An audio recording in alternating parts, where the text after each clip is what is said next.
Around 1970 or so, Prabhupada sent him to Karachi, the business district of Pakistan. One day he was wandering around and visited a Hindu colony there. He visited many houses and enlivened the people of that colony, and they took several photos of him. After he left Karachi, those photos were distributed to all the people of the colony, and those people put the photos of Brahmananda Maharaj on their house altars and started worshiping him as their guru. Actually, in those days, no guru would dare to go to Pakistan. Years later, when I went to Karachi, I saw that to this day he was being worshipped by the people of those communities as their guru. Slowly over the years, the city of Karachi was being transformed. Because of his faith in Srila Prabhupada and his purity, the city of Karachi was blessed by his visit there, and now it is a place considered nice for Hindus. And that's by the mercy of Srila Prabhupada, and as Gargamundi said, through the mouth and hands of Sriman Brahmananda Maharaj. The first time that I personally met Brahmananda, he was coming through, it was 1970, he was coming through Hawaii to go to Japan to organize, to do the negotiations with Dai Nippon.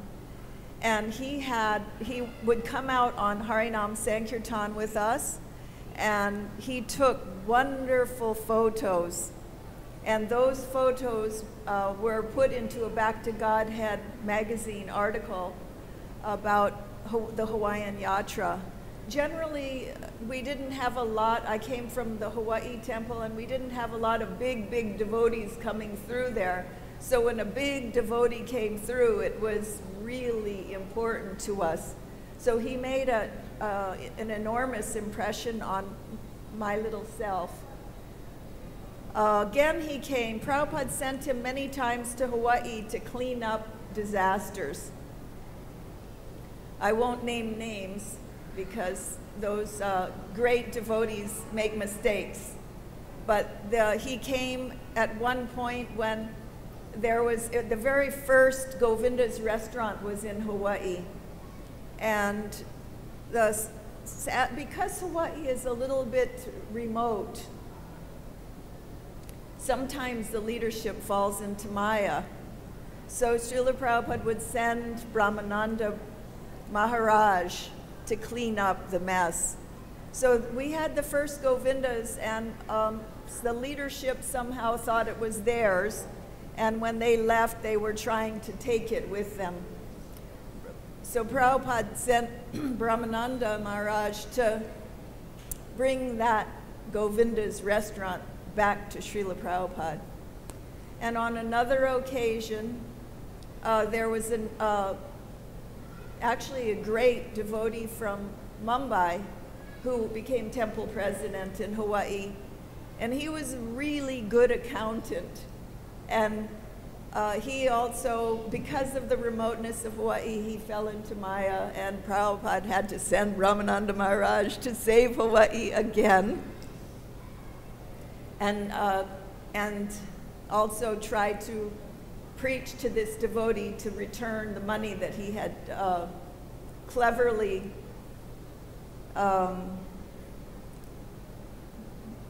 in some accounting way made off with $50,000, which was a huge amount of money at that time. When Gargamuni says $19,000, you might as well say $200,000 today. It's in those days, $19,000 or $50,000 was like $1 million. You know, it was 8 rupees, 6 rupees to the dollar.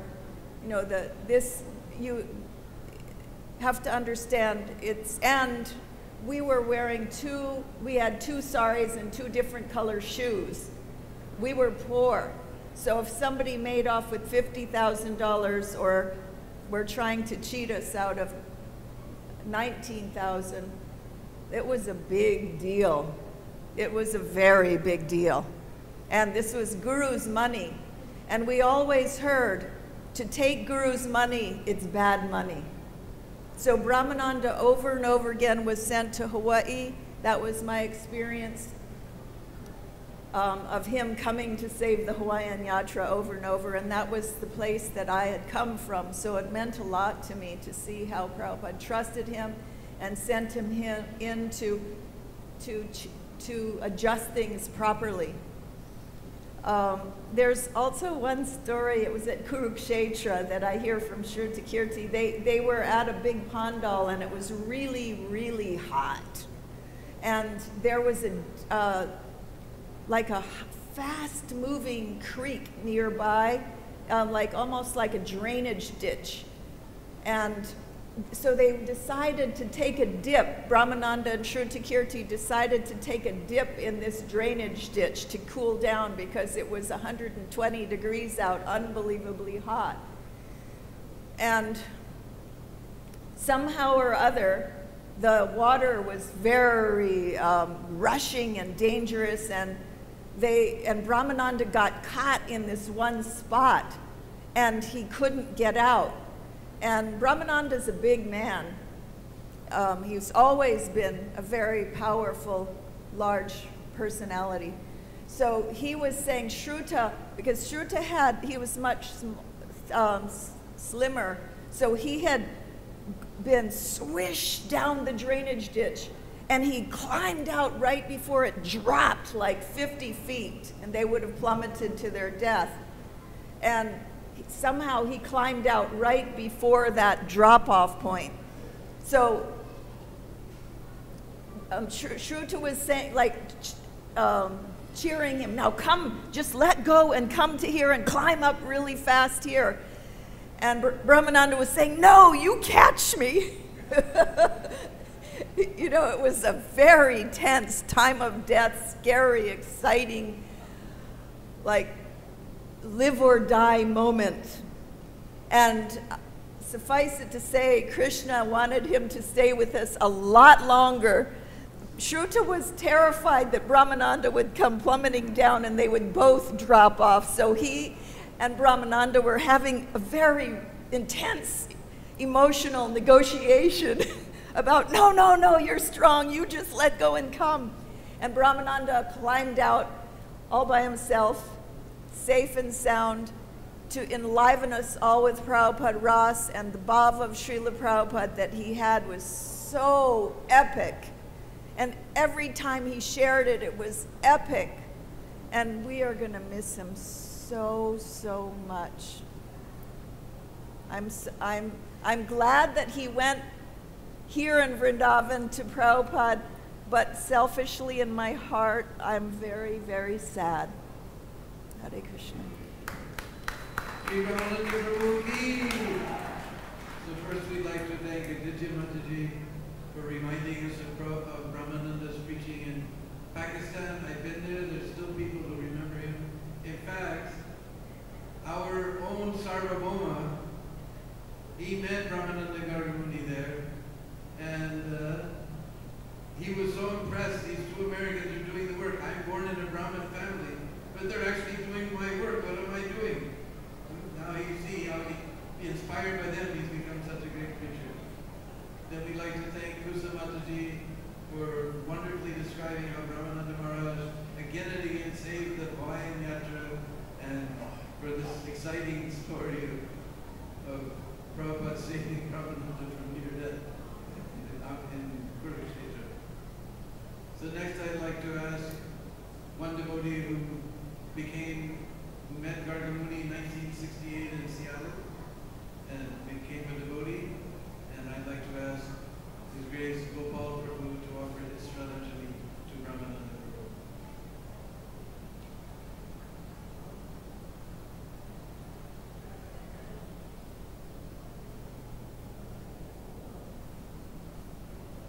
Namo Vishnuvedaya Krishna Vastai Bhutale Srimati Bhaktivedanta Swami Janamane Namaste Saraswati Devi Gauravani Pacharine Nirvasesha Sunyavadi Askati Disadana. Just one correction. I didn't meet Gargamuni in Seattle in 1968. He had just left.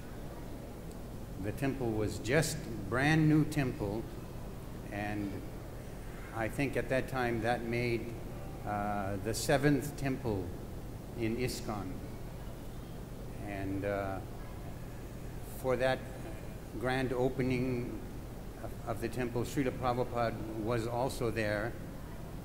So I missed seeing Srila Prabhupada at that time. But later, due to my good fortune,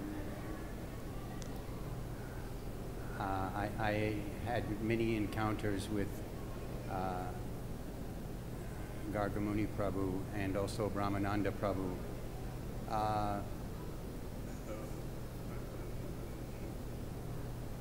One encounter I'd like to express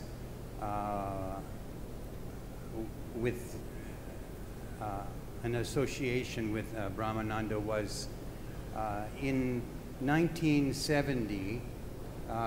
We all know that Srila Prabhupada had selected 13 of his disciples to travel with him to India.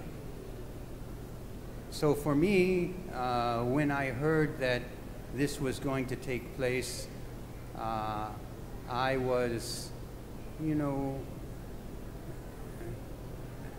envious of those devotees who were going to be chosen. And at the same time, there were rumors that Prabhupada was going to leave America and not come back. And all of us being relatively new devotees didn't know what to do without Srila Prabhupada being there for us and to guide us. But my thought was that whatever circumstances may arise, we must carry on Srila Prabhupada's mission. So myself and one other devotee and his wife, we went to Chicago, and we opened the first temple in Chicago. It was an upstairs loft on Halsted Street, which was, of course, like most of our temples, was in the poorer part of the town because we had no money. ISKCON was not like it is today, where there's crores and millions of dollars. We had nothing. Still saddened by the news that Srila Prabhupada was leaving America and going back to India. Many devotees thought forever, never again to return back to the United States. I was saddened, but determined to carry on Srila Prabhupada's mission. But to my great surprise and to my good fortune, I received a phone call telling me that I was one of the devotees chosen to go to India with Srila Prabhupada. And I should go to New York and meet up with the other devotees who were also going to go to India.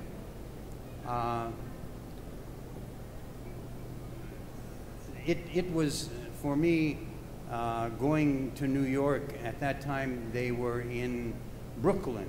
They had the temple in Brooklyn, and it was a huge building coming from humble temples such as Seattle which was on Roosevelt Street. It was a yellow-colored house where we had 4 devotees going to a temple where there were 25 or 30 devotees. But as a new devotee coming to the temple for the first time,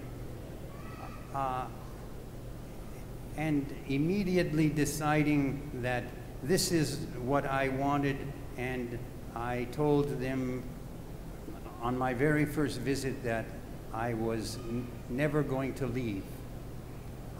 So the following morning, they gave me a set of Srimad Bhagavatams, the 3 books that Srila Prabhupada had printed in India and had brought with him to America.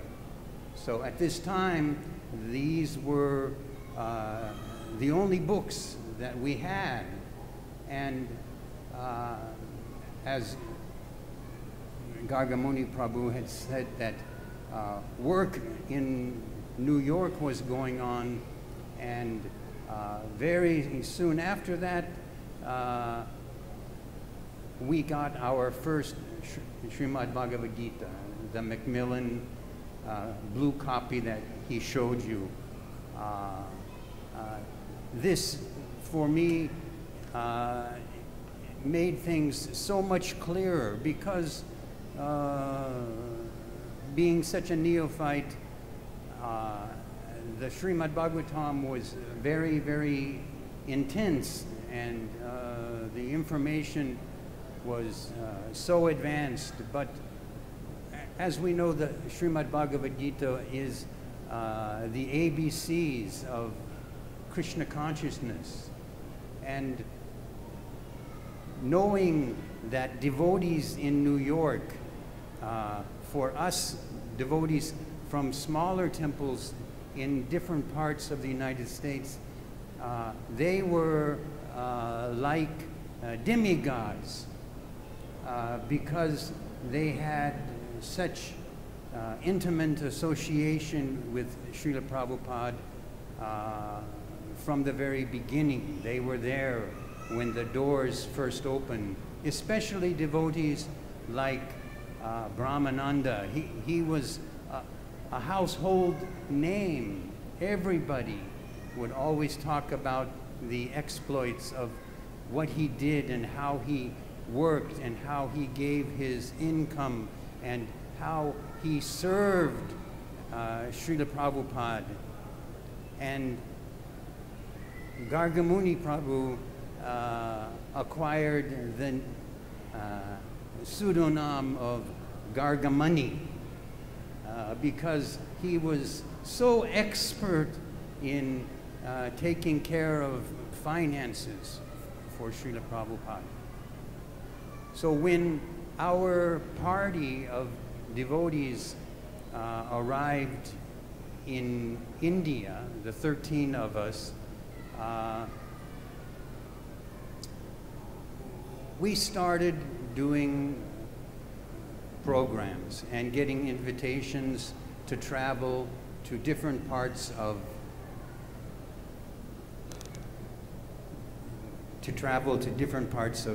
India for programs. And slowly, more and more devotees from America came to India to join up with this party because they wanted to be with Srila Prabhupada. And they wanted to be part of this because they were seeing pictures and hearing stories of how, as in other countries, people would spit on us or choose to fight with us on the streets, seeing us dressed like this. Here in India, we were treated with great respect, and what we had to say, people were very keen to hear. So the numbers began to swell, and more devotees came. And finally, Srila Prabhupada gave a mandate that no more devotees should come to India, because all of the good men, the senior devotees, were leaving America or Europe and coming to be with Srila Prabhupada in India. In 1970, for me, that was a monumental year, because so many things in my life changed. In one program we went to, which was at the Kumbh Mela, the very first Kumbh Mela festival that the devotees attended, Srila Prabhupada was sitting and giving class and talking with the assembled devotees like we are here today. And he was reading a letter that he had received from Bali Mardan. So Bali Mardan at that time had been the GBC for East, the Far East, including Australia and Japan and countries such as that. And he at that time had passed in Singapore and wrote to Prabhupada that Singapore would be a good place to start Krishna consciousness. So when Prabhupada read this, he put the letter down and he said, "So, who will go?" And for me, thinking myself such a junior devotee. So then, if someone had joined 2 months before you, they were senior. They were a senior devotee. So I was waiting and waiting and looking at the senior devotees in that assembly, and nobody was volunteering. And I thought, how can someone not immediately respond to their spiritual master's request? So I raised my hand and said, "Srila Prabhupada, I'll go." And Prabhupada smiled and said, "Very good. You will leave immediately." So then, at that moment, I believe ISKCON truly became an international society. One other devotee raised his hand and says, "Srila Prabhupada, I want to go to Tehran." And another devotee says, "I want to go to Italy." And then perhaps a few other devotees volunteered to go to different countries. And then Srila Prabhupada said, "Yes, and Brahmananda, you will go to Africa." And he pointed to Sriman Brahmananda Prabhu. But we know that Lord Chaitanya predicted that in every town and village, the holy name will be known and will be chanted.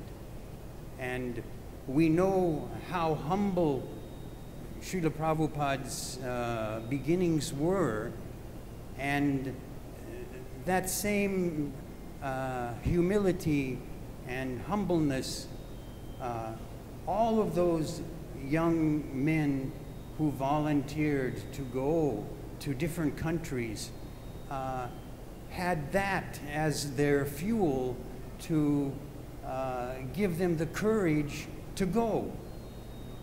We were not provided with money. First, we had to collect our transportation fees sometimes the devotees even hitchhiked from one country to another country. Myself also included, had to hitchhike many times to get from A to B. And we had no facilities. All we had with us at those times were first our love for Srila Prabhupada and our determination to in some way do something that we could help him with his mission, because it would be impossible for one man to travel to every country, so he depended on us. And like myself, Brahmananda packed his bag and went to Africa. Africa's a very large continent with many, many, many countries within that continent.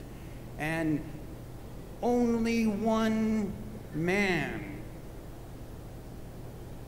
had the responsibility to make that country Krishna conscious.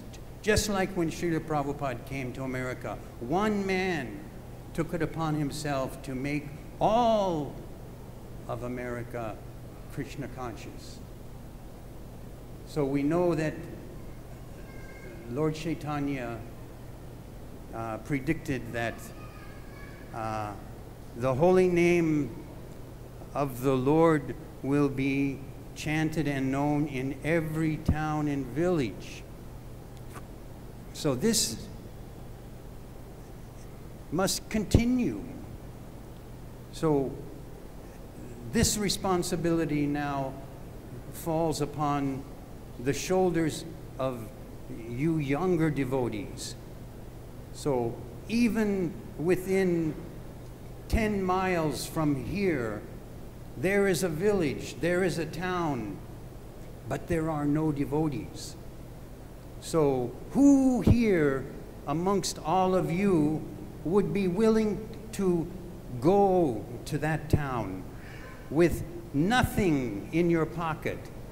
All you're allowed to take is your Srimad Bhagavad Gita and your japa beads and one pair of kartals, and go there without knowing anyone, without having a place to stay, and with not one paisa in your pocket. Preach. Anybody? Let me see your show of hands. Nobody. So how is this going to happen, that Lord Chaitanya's mission will be spoken and sung in every town and village if we don't take it upon ourselves to do this? So founders, great devotees like Brahmananda Prabhu, like Garga Muni Prabhu, so many others,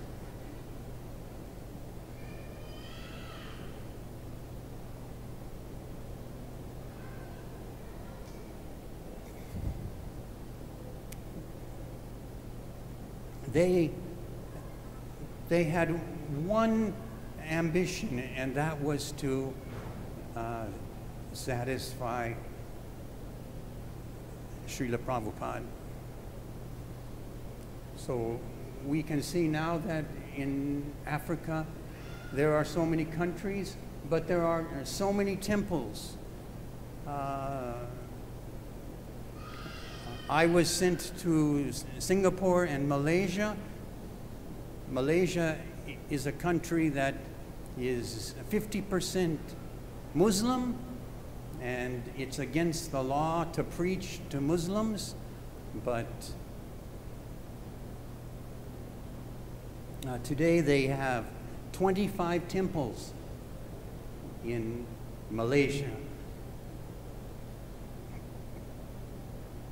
So I'd like to see some of you young brahmacharis or grihastras to step up and take this responsibility on your shoulders. Don't worry if you have to sleep like the 6 Goswamis did when they came to Vrindavan under the trees. Krishna and Srila Prabhupada will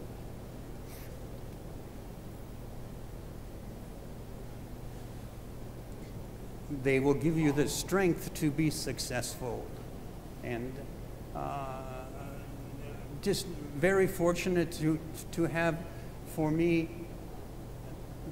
persons like Brahmananda Prabhu and Garga Muni Prabhu, who I looked up to from afar and became so happy when I finally had the chance to meet them. So, thank you very much. Shri Brahmananda Prabhu ki! So we'd like to thank Gopal Prabhu for wonderfully reminding us of Brahmananda's preaching in Africa. He left on a boat. He didn't even go by Kenyan Airways. He went on a boat, 12 days, it was take 8. The sea was so rough. It took 8 days, 12 days to get across. Then they wouldn't let him into the country because they didn't have a ticket back. And all they had was $20. They had to give that $20 to somebody. They had to bribe somebody to go send a letter to Bombay to send them a ticket. Then that ticket was third class. The government still wouldn't let them in with a third class ticket. Somehow then people began to know that there's these foreigner Hare Krishnas on the boat. And somehow, I can't remember exactly the details, they finally managed to let them in the country. Nowhere to go, not a penny in their pocket. Still eventually they were staying in the wealthiest people's houses in Kenya, and they preached to the wealthiest people and spread Krishna consciousness throughout Africa. Brahmananda Prabhu ki! So we have another very, very old god sister, another Hawaiian, who couldn't be here, but Govindadasi has sent her offering, so I'll read that offering to Brahmananda Prabhu.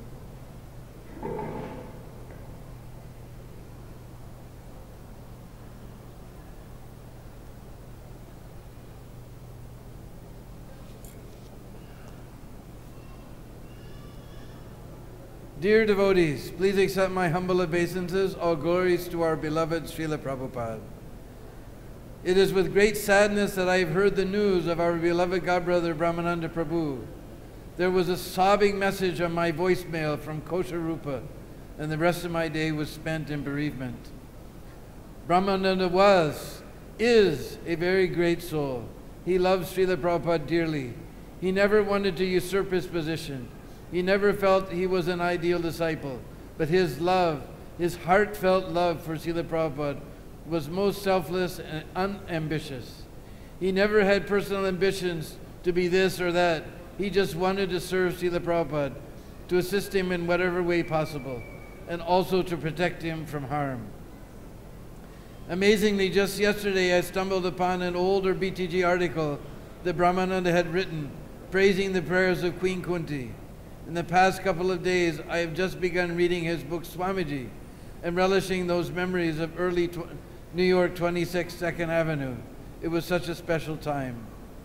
My dear friend and god sister Kusha Devi sent me Brahmananda's book, Swamiji, but I hadn't had time to really look at it until yesterday. Then when I opened it, I saw that Brahmananda had written me a note on the first page. In big scrawling Brahmananda script, it said, "For Govindadasi, where is your book?" What a surprise. And then this news of his demise. A Brahmin lady friend once told me that when a person dies, the soul remembers all the persons they knew and loved, and sometimes even come to bid them farewell. I would like to think that it is true, for I love Brahmananda the most of all my godbrothers, and I still do. His mood of love for our Swamiji was very, very special, and I also felt a similar mood. He shared a common feeling of love for Srila Prabhupada, and that I am unable to adequately describe.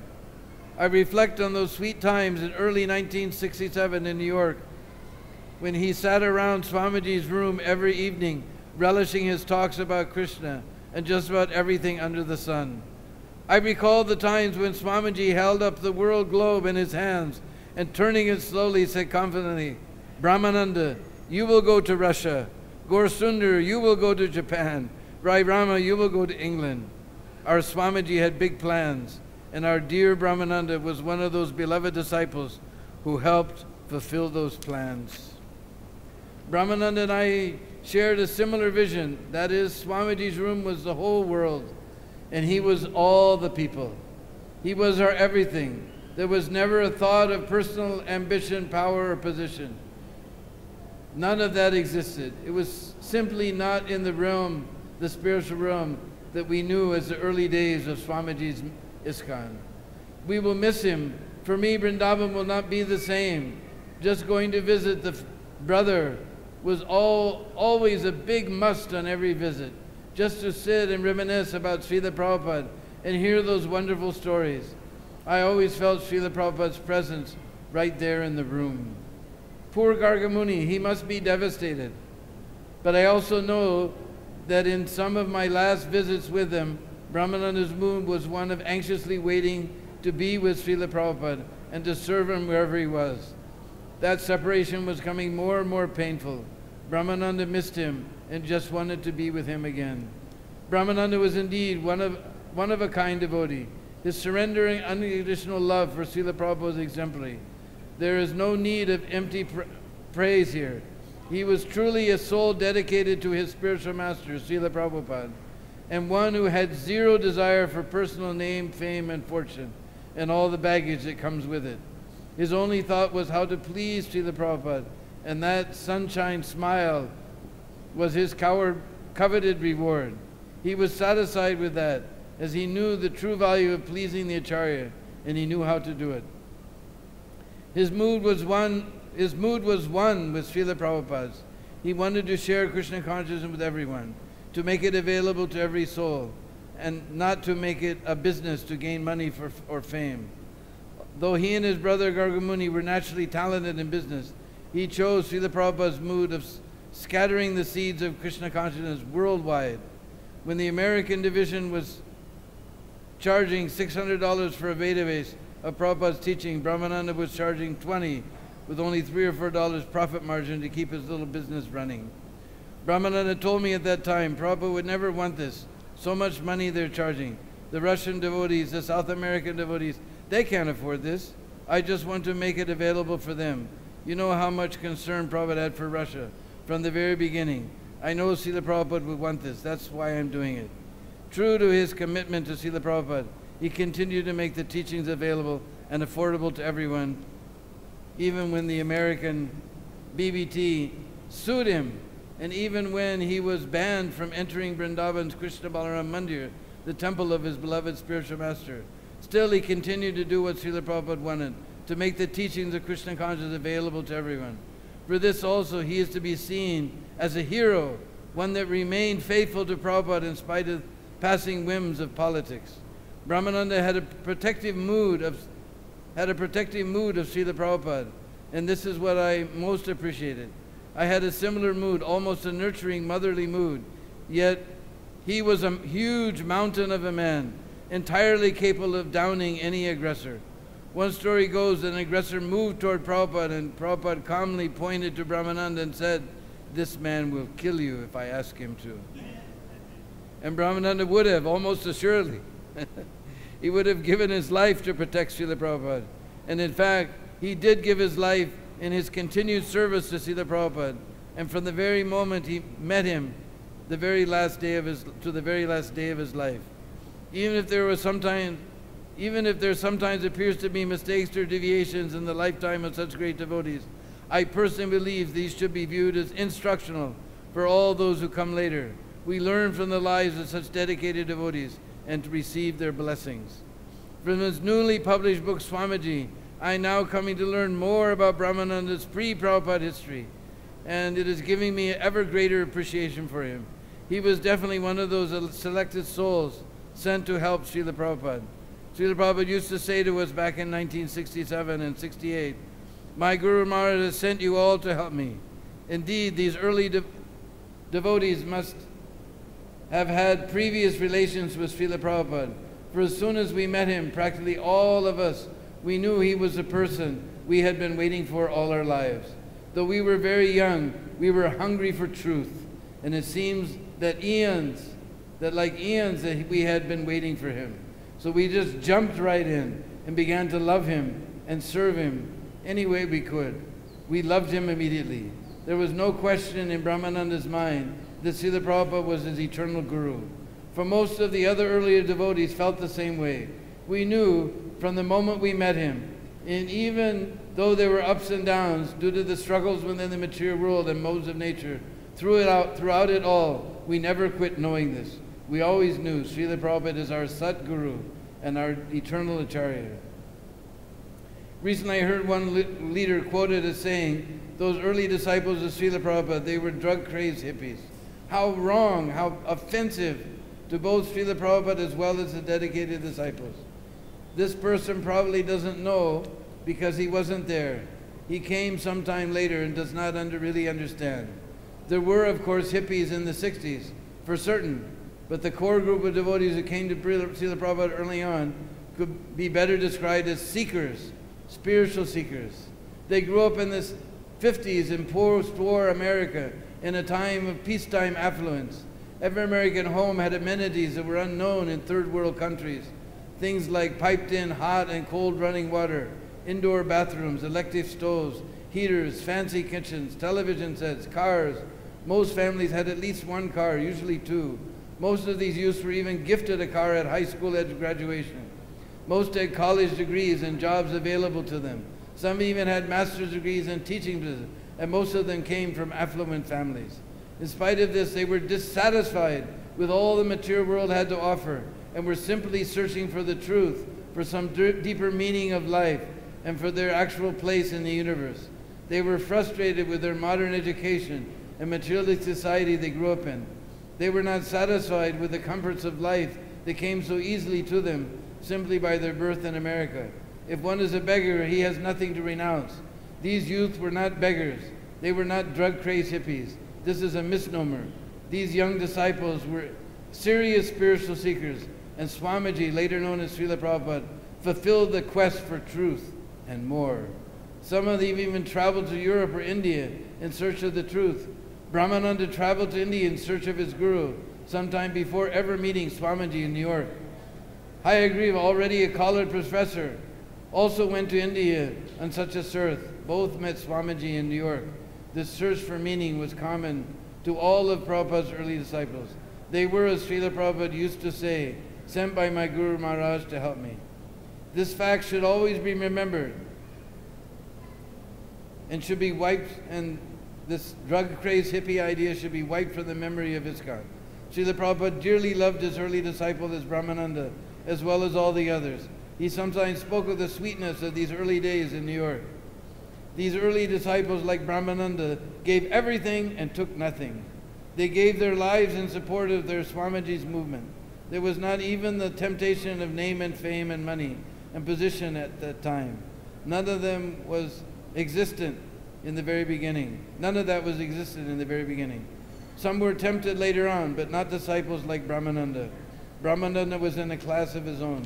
He always kept Srila Prabhupada as his topmost hero and never tried to become a hero himself. And that fact has made him the greatest hero.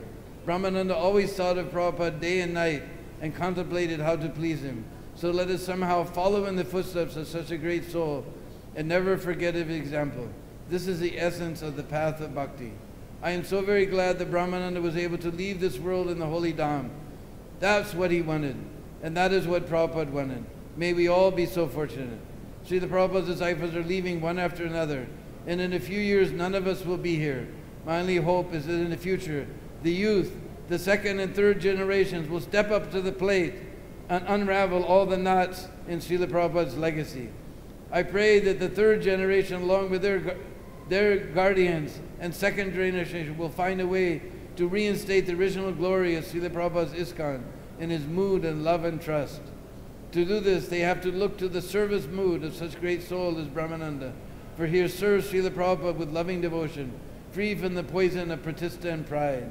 And in this way, the original beauty of Krishna consciousness that filled Srila Prabhupada's early ISKCON will again become prominent in the minds and hearts of devotees all over the world. That will be the glorious revival of Lord Chaitanya's movement, the saving grace of Kali Yuga. Sri Brahmananda Prabhu ki! So we'd like to thank Govinda Dasi for her very touching memories of Brahmananda, how he was the emblem of selfless service to Srila Prabhupada. So next, I'd like to ask Banabhata Prabhu. You don't want to speak? Then Manjari, you want to speak something? Then I'll ask Manjari to offer her Shraddhanjali for Brahmananda Prabhu.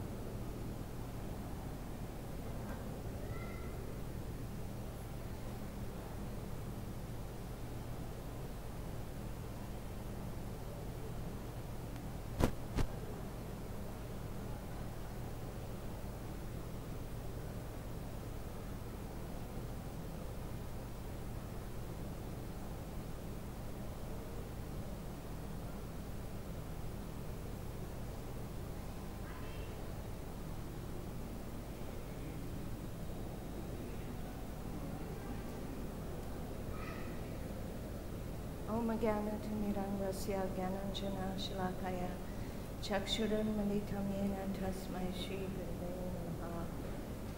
I offer my respectful obeisances unto the lotus feet of my spiritual master, Srila A.C. Bhaktivedanta Swami Prabhupada.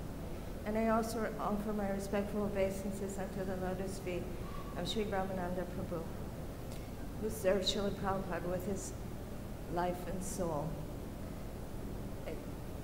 It's been so wonderful to hear the different devotees, and Gopal Prabhu has spoken about surrender to his spiritual master, and how Brahmananda Prabhu exemplified this in his desire to please Srila Prabhupada. But there's one thing I was thinking of that Govinda Dasi touched upon, is that when Brahmananda Prabhu, it's like when Brahmananda met Srila Prabhupada, he fell in love with Srila Prabhupada and he surrendered everything. But the circumstances of that should be understood. I mean, we all have become devotees in a temple. Would you have joined ISKCON if there weren't a temple? You know, how many people would be here if there wasn't this Krishna Balaram Mandir? This is Srila Prabhupada's genius, that he's made all these temples. But those devotees who came to Srila Prabhupada in the beginning, when there was nothing, like Gargamuni Prabhu, they're so greatly fortunate, because like Govinda Dasi was saying in her offering, they gave up everything. But the only way that you can give up everything is if you have something to give up. So these devotees, they came from well-off families, and they gave up everything when they met Srila Prabhupada because they fell in love with him. And Brahmananda is such an amazing example. I think for me, Brahmananda Prabhu exemplifies this. When Brahmananda came to Srila Prabhupada had like a poor little storefront in the worst section of town. It's like, one of those little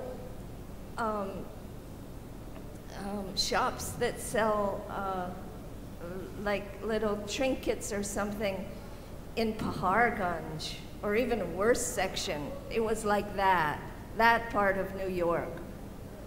And who would have been attracted to that? it was a bad area, and Prabhupada had no money.